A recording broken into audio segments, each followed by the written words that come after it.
Fíjate que durante más de 1000 años en la historia de Occidente, si alguien de repente experimentaba un ataque de pánico debilitante, o no sé, una crisis de identidad súper profunda, o una melancolía que simplemente no le permitía salir de la cama. Claro, una depresión clínica como la llamaríamos hoy. Exacto. Bueno, en esa época esa persona no acudía a un médico.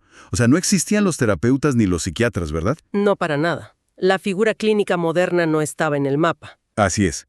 Esa persona acudía a un sacerdote o a un pastor.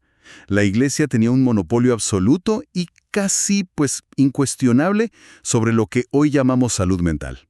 Totalmente. Y es un contexto histórico vital para lo que vamos a discutir. Sí, porque hoy tenemos sobre la mesa una pila de documentos y artículos fascinantes que detallan cómo la religión perdió ese monopolio frente a la psicología secular. Y además, cómo un movimiento contemporáneo está intentando recuperar ese terreno perdido. Ujú. La misión de nuestro análisis profundo de hoy es explorar esta tensión histórica y comprender una práctica milenaria que, en latín, se conocía como cura animarum. El cuidado del alma, Exactamente. que hoy se presenta bajo el nombre de consejería bíblica. Y bueno, al revisar estas fuentes, queda súper claro que no estamos frente a una simple técnica de autoayuda de moda o algo superficial. Para nada. Estamos ante un verdadero choque de visiones del mundo. Es un debate profundo sobre quién tiene la autoridad para, digamos, definir qué es el sufrimiento humano y, más importante aún, cómo se debe tratar. Ajá. Las fuentes nos ofrecen una ventana a un esfuerzo muy sistemático por redefinir la sanidad emocional desde una perspectiva estrictamente teológica. Ok, vamos a desempacar esto porque para entender la magnitud de este debate, creo que es útil visualizar el problema del sufrimiento humano a través de una analogía. A ver, cuéntame. Imaginemos por un momento un vehículo antiguo, súper complejo, que de repente empieza a fallar en medio de la carretera. El motor hace ruidos extraños, el tablero parpadea. Me ha pasado, no es nada divertido. Sí, es lo peor. Bueno, la respuesta lógica y moderna, lo que representaría la psicología clínica secular para quienes nos escuchan, es llevar ese auto a un ingeniero mecánico. Lógico. Este experto conecta una computadora, escanea los sensores, aísla la pieza defectuosa desde afuera y la reemplaza. Problema resuelto, ¿no? El auto vuelve a andar. Así debería funcionar el modelo secular, ¿sí? Pero la consejería bíblica, según lo que plantean estos textos, aborda la situación desde otro ángulo completamente distinto. Sí. Sería como ignorar al mecánico de la esquina y recurrir exclusivamente al manual original del fabricante, argumentando que el problema real no es solo una pieza rota, sino que el vehículo está siendo conducido fuera del terreno para el cual fue diseñado inicialmente. Esa analogía es perfecta. Y de hecho, el manual del fabricante es literalmente el centro de gravedad de todo este movimiento. Claro. Los documentos que revisamos introducen de inmediato un concepto fundamental para entender su postura, que es la suficiencia de las escrituras. Que es un término muy de ellos. Exacto. El argumento central es que para los problemas que los autores denominan no orgánicos, Pausa ahí. ¿A qué se refieren exactamente con no orgánicos? cable, digamos, una lesión cerebral, un tumor o una deficiencia vitamínica severa. Ok, entiendo. Problemas físicos reales. Sí, para los problemas que no son orgánicos, los textos bíblicos afirman tener absolutamente todo el material necesario para el diagnóstico y el tratamiento. ¡Wow! ¿Todo el material? Todo. Ahora, es imperativo señalar, para mantener la neutralidad de nuestro análisis de hoy, que el material no rechaza la medicina moderna per se. Claro, no te dicen que no vayas al doctor si te atropellan. Exactamente. No prohíben ir a un hospital por una pierna fracturada. Lo que presentan es una antropología radicalmente distinta a la ciencia materialista, ¿En qué sentido? en que ven al ser humano como una unidad indivisible de cuerpo físico y espíritu eterno, una estructura que, según su teología, sufrió una falla catastrófica en sus orígenes, algo que denominan la caída. Esa caída es la base absoluta de su diagnóstico. Porque, leyendo las fuentes, resulta muy evidente que no ven el sufrimiento emocional simplemente como un error cognitivo o un mal hábito. O un desequilibrio químico nada más. Ajá. o como un bug en el sistema que se puede reprogramar con unos ejercicios mentales. Lo ven como un síntoma de una fractura espiritual profunda. Totalmente. Y para explicar esto, los textos utilizan dos términos teológicos que, la verdad, vale la pena desglosar para la audiencia: la gracia común y la revelación especial. Mi entendimiento, al revisar las notas, es que ellos separan el conocimiento humano en dos cubetas distintas, por así decirlo. Es una excelente forma de clasificarlo, sí. La gracia común abarcaría todo el conocimiento que la humanidad ha descubierto a través de la observación y el método científico. ¿Ok? Esto incluye la medicina, la física, la biología y, por supuesto, la psicología observacional. Todo lo que podemos medir, básicamente. Exacto. Y reconocen que esta gracia común es súper útil para describir cómo se comporta la gente desde el exterior. Sin embargo, la revelación especial, Que para ellos es la Biblia, ¿no? así es, las escrituras. La revelación especial se reserva el derecho exclusivo de transformar lo que el texto denomina el corazón. Y aquí es donde la definición se vuelve técnica, me di cuenta de eso. Mucho. Porque en este contexto teológico, o sea, la palabra corazón no tiene absolutamente nada que ver con el músculo que bombea sangre en el pecho. No, lo definen más bien como, la sala de control del ser humano. Según las fuentes, el corazón es el asiento simultáneo de la voluntad, de los afectos y del intelecto. Todo junto. Todo.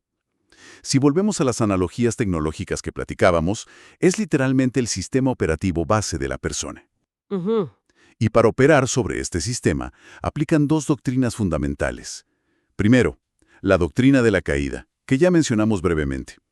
Postula que este sistema operativo está infectado desde la fábrica por el pecado original. Un virus de fábrica. Sí, un virus que distorsiona activamente las relaciones interpersonales y la forma en que el individuo se percibe a sí mismo. Y la segunda doctrina es la cristocentricidad.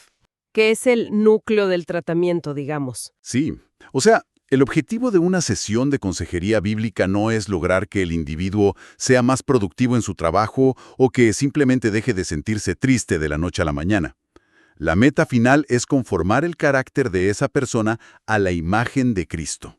Lo cual establece una frontera enorme, pero enorme frente a las metas terapéuticas convencionales. Cuéntame más de eso. Bueno, en una clínica psicológica secular, el éxito se mide generalmente por el alivio del síntoma y la recuperación de la funcionalidad. Que la persona pueda volver a su vida normal, vaya. Exacto. Si una persona acude con una ansiedad paralizante, el objetivo es que esa ansiedad disminuya a niveles manejables para que pueda ir a trabajar, dormir, existir. En el modelo bíblico que describen estos documentos, el alivio del dolor temporal es un objetivo completamente secundario. ¡Wow! Secundario. Totalmente secundario. La prioridad absoluta es la transformación moral y espiritual del carácter, incluso si el proceso resulta, doloroso. Y aquí es donde se pone realmente interesante. Porque, a ver, intentar transformar el sistema operativo completo de un individuo, abarcando su intelecto, sus emociones más profundas y su fuerza de voluntad, es una tarea monumental. Titánica, diría yo. Si la meta es una reescritura total del código base del alma y no solo un parche temporal para modificar conductas, el peso que recae sobre el consejero debe ser aplastante. ¿Te imaginas? Es muchísima responsabilidad. Sí, mi instinto me dice que para manejar esa presión, este movimiento debe tener manuales de protocolos estrictos, casi clínicos, para proteger al consejero del colapso emocional al intentar salvar a otros. Pues lo fascinante aquí es que resuelven esa tensión de una manera completamente contraintuitiva a lo que uno esperaría de un protocolo clínico. Ah, sí, ¿cómo? En el modelo tradicional, el terapeuta se sienta en la silla de la autoridad, ¿cierto? Posee el conocimiento científico, el entrenamiento metodológico y de forma inherente gran parte de la responsabilidad del pronóstico recae sobre su pericia profesional. Si el paciente no mejora, el terapeuta siente que falló su técnica. Exactamente. En contraste, la consejería bíblica transfiere esa carga casi en su totalidad a la figura del Redentor. El texto subraya repetidamente que el consejero humano es un mero facilitador. O sea, es una voz que lee el mapa, pero no el vehículo que realiza el rescate. Es decir, al descentralizar al experto humano, ¿le quitan la bata de salvador? Totalmente. Al colocar la responsabilidad del cambio real y duradero en una entidad divina externa, el consejero queda liberado de la presión de curar. Se quita ese peso de encima. Su única labor, la única métrica real que tienen, es apuntar fielmente hacia ese manual del fabricante que mencionamos al principio e iluminar el texto para la persona que sufre. Esto altera de manera drástica la dinámica de poder y las expectativas dentro de la habitación donde ocurre la consejería. Es un cambio de paradigma brutal si lo comparamos con el mundo actual clínico, estoy seguro de eso. Pero lo realmente llamativo, y esto me voló la cabeza al leer las fuentes, es que los documentos dedican una gran porción a explicar que esto no es un invento nuevo. Para nada. Esta perspectiva teológica dominó a la civilización occidental durante siglos. Siglos. Sin embargo, no sobrevivió intacta hasta el siglo XXI, porque, si así fuera, no existiría la necesidad de un movimiento moderno para intentar restaurarla hoy en día. Las fuentes nos llevan a través de un recorrido histórico que explica, paso a paso, cómo la Iglesia perdió la jurisdicción sobre la mente humana. Y el material divide este recorrido en etapas críticas para ilustrar cómo llegamos al panorama actual que es tan clínico. La primera etapa abarca desde la Iglesia primitiva hasta la Reforma protestante. En esta larga era, la parroquia local operaba esencialmente como el centro de salud mental de la comunidad. Claro, en el siglo XVI nadie se despertaba diciendo, voy a priorizar mi salud mental hoy. No, ni de broma. El vocabulario era completamente distinto. La gente hablaba del estado de su alma, de sus tribulaciones espirituales o de melancolía. Melancolía, esa palabra se usaba muchísimo. Y el tratamiento reflejaba ese vocabulario. Las fuentes citan a figuras titánicas de la Reforma como Martín Lutero y Juan Calvino, quienes describían el ministerio pastoral y la predicación literalmente como medicina para el alma. ¡Wow! Si un miembro de la comunidad experimentaba una crisis nerviosa, las herramientas de intervención no eran fármacos o terapias de comportamiento. Eran la confesión. La confesión, la disciplina eclesiástica, el consejo pastoral y la inmersión total en la comunidad de fe. La Iglesia era la única clínica disponible en ese entonces. Pero la historia da un giro súper dramático cuando llegamos a la secularización del siglo XIX. Según el texto, aquí es donde ocurre un terremoto cultural impulsado por el auge del positivismo. El famoso positivismo. Sí. Y para ponerlo en términos sencillos para nuestra audiencia, el positivismo es esa corriente filosófica que dictaminó que solo el conocimiento empírico, o sea, lo que se puede medir, tocar o probar en un laboratorio, tiene validez real. Todo lo demás se descarta. Exacto.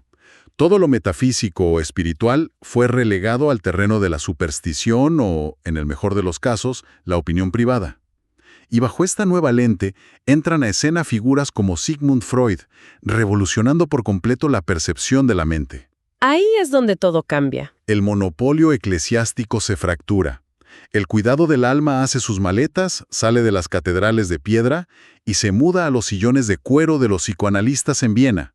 Y con esa migración física de la Iglesia a la clínica médica, ocurrió algo mucho más sutil, pero inmensamente más poderoso. Un cambio absoluto de vocabulario. Las palabras importan. Importan muchísimo. Las palabras construyen la realidad social en la que vivimos. El texto subraya que durante esta transición, la palabra pecado fue sistemáticamente reemplazada por la palabra patología. Fíjate que esa transición me parece el punto de quiebre de toda esta historia. Pasar de pecado a patología redefine por completo la condición humana. Y el texto también resalta otra sustitución clave. La palabra arrepentimiento fue cambiada por el término autodescubrimiento. Ese contraste es fuertísimo. Es enorme. Si nos detenemos a pensar en la mecánica de estas palabras, el contraste es brutal. El arrepentimiento es una acción que requiere mirar hacia afuera y hacia arriba, ¿no? Ajá. Implica reconocer la existencia de un estándar moral objetivo y externo, admitir que uno ha fallado en alcanzarlo, y buscar el perdón de quien estableció esa regla. Es inherentemente relacional. Claro, hay una relación con un creador o una ley divina. Por otro lado, el autodescubrimiento es una expedición hacia el interior. Consiste en sumergirse en las profundidades de la propia psique para encontrar una verdad personal y abrazar esa verdad sin someterla necesariamente a un juicio moral externo. Es un giro de 180 grados. Completamente. ¿Cómo alteró esto en la práctica la forma en que la sociedad occidental comenzó a tratar el sufrimiento humano? Pues, si conectamos esto con el panorama general, La alteración fue súper profunda y redefinió las bases de la responsabilidad humana. Al patologizar el comportamiento, o sea, el sufrimiento y las malas decisiones, se eliminaron del ámbito moral. Dejó de ser un tema de bien o mal. Exacto. El consultorio médico se volvió un espacio aséptico, libre de juicios de valor. El individuo que sufre dejó de ser visto como un agente moral que necesita redención, para convertirse en una víctima. Una víctima de las circunstancias. Una víctima de sus traumas infantiles reprimidos, de su entorno social o de un desequilibrio en su química cerebral. Bajo este nuevo paradigma, la culpa dejó de verse como una alarma legítima que indicaba que una regla objetiva se había roto. Y pasó a ser solo un síntoma molesto. Así es, un síntoma que la terapia debía ayudar a erradicar. Y lo más interesante es que durante la mayor parte del siglo XX, la propia Iglesia pareció aceptar este trato implícito. Cedieron el terreno. Sí, derivando los casos difíciles y complejos a los profesionales seculares y limitando su jurisdicción solamente a la enseñanza teológica dominical. ¡Wow! Y justo cuando parecía que la clínica secular había ganado la batalla por la psique de forma definitiva, llegamos a la década de los 70 en estos textos. Aquí es donde entra la contraofensiva. Sí. Las fuentes nos presentan a un hombre llamado Jay Adams, quien publica un libro titulado Capacitados para orientar, y al leer los extractos de su obra, te juro que suena como una declaración de guerra intelectual. Lo fue una sacudida total. Adams observó este panorama donde los pastores enviaban a sus feligreses a psiquiatras seculares y declaró que la Iglesia había claudicado innecesariamente. Su premisa era directa: las Escrituras tienen la jurisdicción final no solo sobre la salvación etérea para después de la muerte, sino sobre el comportamiento práctico y el sufrimiento emocional aquí y ahora. Ajá. Adams fundó lo que inicialmente se llamó consejería nautética. Y para aclarar ese término, para quienes nos escuchan, viene de la raíz griega nauteteo, que implica amonestar, confrontar y corregir mediante la instrucción verbal. Es un enfoque súper confrontacional. El movimiento de Adams nació como una reacción feroz, un intento de trazar una línea dura en la arena. Argumentaba que al derivar a las personas hacia terapias basadas en Freud o Carl Rogers, la Iglesia no estaba simplemente adoptando herramientas médicas neutrales. Sino que estaban absorbiendo una filosofía entera. Exacto. Estaban absorbiendo, sin darse cuenta, cosmovisiones materialistas que eran filosóficamente incompatibles con los textos bíblicos. La campaña de Adams para devolver el cuidado del alma a la Iglesia no era un debate sobre qué método era más rápido o eficiente para quitar la tristeza. Era una cuestión de autoridad. Era una guerra total por la autoridad epistemológica. Es decir, una batalla campal para determinar quién tiene el derecho legítimo de dictar la verdad objetiva sobre cómo funciona la mente humana. Es impactante ver cómo este movimiento de los 70 intentó frenar en seco la inercia de todo un siglo de avances del psicoanálisis y la psicología humanista. Sí, querían darle la vuelta al barco por completo. Pero como muestran las propias fuentes, la realidad del sufrimiento humano es excesivamente desordenada. Es compleja, sucia y a menudo muy irracional. Un movimiento que nació con una postura tan rígida y confrontacional inevitablemente iba a chocar contra la pared de realidades clínicas innegables. Casos donde no basta con decir, deja de pecar. Exactamente. Casos donde el dolor agudo claramente excede un simple problema de desobediencia espiritual. Y el material que estamos revisando aborda esa evolución con bastante franqueza, la verdad. La consejería bíblica moderna de esta década ya no es un reflejo exacto de la confrontación pura de los años 70. ¿Han cambiado? Han cambiado. El diálogo interno del movimiento ha madurado muchísimo y se describe hoy en día con un enfoque sustancialmente más compasivo, paciente y sobre todo multifacético frente al dolor humano crónico. De hecho, los textos mencionan explícitamente que, si bien mantienen su postura fundacional sobre la autoridad irrefutable de la Biblia, han incorporado a su marco de análisis dos elementos gigantescos que antes parecían terreno exclusivo de la clínica. La fisiología y el trauma. Exacto. Ahora reconocen abiertamente el papel innegable que juega el cuerpo en el colapso emocional. Hay una cita directa en las fuentes que creo que captura perfectamente esta transición. Dice, la consejería bíblica no es simplemente arrojar versículos a las personas, sino encarnar la presencia de Cristo en medio del dolor ajeno, utilizando la verdad eterna para iluminar realidades temporales. Qué buena cita. Y esa frase es crucial, porque encapsula un cambio de tono vital. El concepto de encarnar el dolor ajeno demanda un acompañamiento humano real, o sea, una empatía que requiere sentarse con el que sufre sin exigir respuestas rápidas ni recetas mágicas. Llorar con los que lloran, básicamente. Totalmente. Por otro lado, el reconocimiento de la fisiología significa aceptar que, por ejemplo, cuando una persona sufre un ataque de pánico, hay un torrente real de cortisol y adrenalina inundando su torrente sanguíneo. Y eso afecta su capacidad de razonar. No le puedes pedir que analice un texto en ese momento. Exacto. Y entender el trauma implica reconocer que el sistema nervioso humano puede quedar literalmente reconfigurado después de sobrevivir a experiencias de abuso extremo o terror. Entonces, a ver, ¿qué significa todo esto a nivel de su identidad como movimiento? Porque al leer esto surge una paradoja aparente.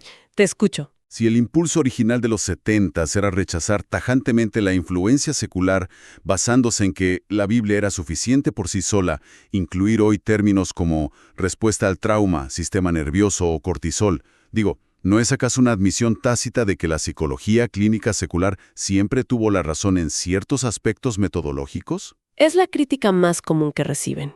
Mi instinto me dice que, tal vez para sobrevivir en el siglo XXI, tuvieron que renombrar conceptos clínicos y empaquetarlos con lenguaje religioso para no quedar obsoletos. ¿Es esto visto en los textos como una concesión o una retirada estratégica? Esto plantea una pregunta importantísima, y es de hecho el centro del debate académico actual sobre el tema. Sin embargo, al analizar los argumentos presentados en estos documentos, los líderes del movimiento no lo ven como una concesión encubierta ni como una rendición ante Freud. Para nada. ¿Cómo lo ven entonces? Lo defienden vehementemente como un retorno a una antropología cristiana mucho más rica y fiel a sus propios textos antiguos. A ver, profundicemos en esa defensa. ¿Cómo logran integrar la neurobiología del trauma sin sentir que están cediendo su fundamento teológico original? Todo se remonta a la forma en que interpretan la creación. Creen que el ser humano fue diseñado con cuerpo y espíritu entrelazados de manera inseparable. El argumento central de los autores modernos es que ignorar el factor corporal, O sea, ignorar cómo el insomnio crónico afecta. exacto, ignorar cómo el insomnio, los desbalances hormonales o las cicatrices neurológicas del trauma paralizan la mente, sería equivalente a despreciar la mitad del diseño elaborado por el creador. Ah, ok. Es honrar la parte física que también fue creada. Así es, para este movimiento, aceptar la evidencia de la fisiología no significa aceptar la filosofía materialista que afirma que los humanos somos solamente un montón de átomos interactuando. Claro, separan la ciencia empírica de la filosofía atea que a veces la acompaña.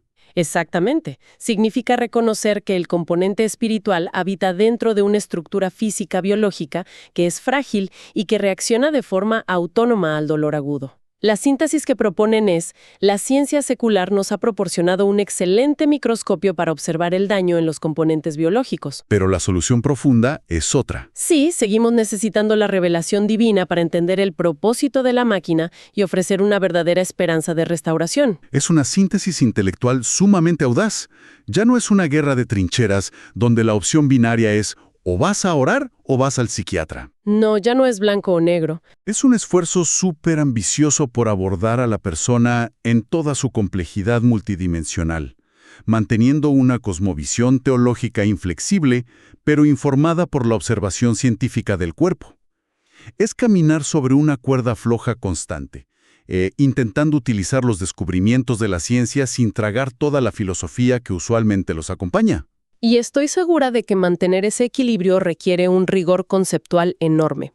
La línea divisoria entre observar un fenómeno neurológico y adoptar las presuposiciones filosóficas sobre, digamos, la ausencia de libre albedrío que a menudo acompañan a esos descubrimientos es muy, muy fina. Demasiado fina. Pero el esfuerzo actual que documentan estas fuentes es mantenerse firmemente arraigados en su texto central mientras abrazan una compasión genuina por los casos más oscuros y enredados del sufrimiento humano. Ha sido un viaje histórico verdaderamente fascinante. Comenzamos intentando arreglar el motor de un auto antiguo y terminamos trazando siglos de batallas filosóficas sobre quién tiene la jurisdicción del dolor humano. Ha sido un recorrido intenso. Para ir atando cabos, La tesis principal que distilan estos documentos es que la consejería bíblica, en su expresión más elaborada, es esencialmente un ejercicio de teología aplicada. Históricamente, representa el intento tenaz de la religión por reclamar un mandato que sentían haber cedido, el derecho y el deber de pastorear la mente frente al abismo de la crisis emocional. Así es. Y teológicamente, todo el edificio descansa sobre una premisa inamovible. Y esa premisa es una confianza absoluta, la convicción inquebrantable de que el creador del universo comprende el diseño íntimo y las necesidades de su criatura con una profundidad infinitamente mayor que cualquier modelo terapéutico, manual diagnóstico o sistema clínico desarrollado por el intelecto humano a lo largo de los siglos. Es la firme creencia de que, sin importar cuánto avance la ingeniería humana, el creador original siempre conservará la última palabra sobre el propósito y la reparación de su obra. Analizar cómo han interactuado la fe antigua, los giros históricos y la ciencia moderna de la mente a través de estas páginas ha sido verdaderamente revelador. Sin duda ofrece muchísimo material para el análisis crítico. Y, antes de cerrar, hay un pensamiento provocativo que surge de todo este recorrido y que vale la pena dejar sobre la mesa para la reflexión individual de nuestra audiencia. Por favor, comparte esa idea. Hemos analizado cómo el cuidado del alma, la cura animarum, transitó de los confesionarios de piedra a los consultorios clínicos en el siglo XIX y cómo, a finales del siglo XX, presenciamos este vigoroso intento teológico por regresarlo a la esfera religiosa. Ajá. Sin embargo, la historia no se detiene. Hoy nos encontramos en medio de una nueva revolución con el auge de la inteligencia artificial y las aplicaciones de terapia algorítmica. Ese es otro mundo. La orientación para el sufrimiento emocional está migrando rápidamente de las clínicas hacia las pantallas de los teléfonos celulares. Millones de personas en este mismo instante confían sus ansiedades más íntimas y traumas a un chatbot. ¿Es verdad? La interrogante que se asoma en el horizonte es: ¿puede un código de programación ofrecer verdadera cura animarum? Si, como argumentaban enfáticamente las fuentes de hoy, la consejería genuina requiere encarnar la presencia en medio del dolor ajeno, ¿qué sucede con el alma humana cuando el consejero al otro lado de la pantalla no posee un cuerpo biológico? Carece de espíritu, nunca ha experimentado el sufrimiento y no es más que una red neuronal de datos predictivos procesando patrones de lenguaje. ¡Wow! Cambiar la sabiduría de siglos o incluso la empatía y la experiencia de un psiquiatra humano por una secuencia de código que no tiene la menor idea de lo que significa sentirse roto por dentro. Es un dilema ético y existencial monumental, para que quienes nos escuchan se lo lleven a casa y lo piensen. Totalmente. Agradecemos profundamente el tiempo que han dedicado a acompañarnos en esta exploración detallada. El consejo de siempre para nuestra audiencia: mantengan viva la curiosidad, no dejen de cuestionar los paradigmas detrás de la información que consumen y pregúntense constantemente quién es el autor del manual que guía sus decisiones. Hasta el próximo análisis profundo.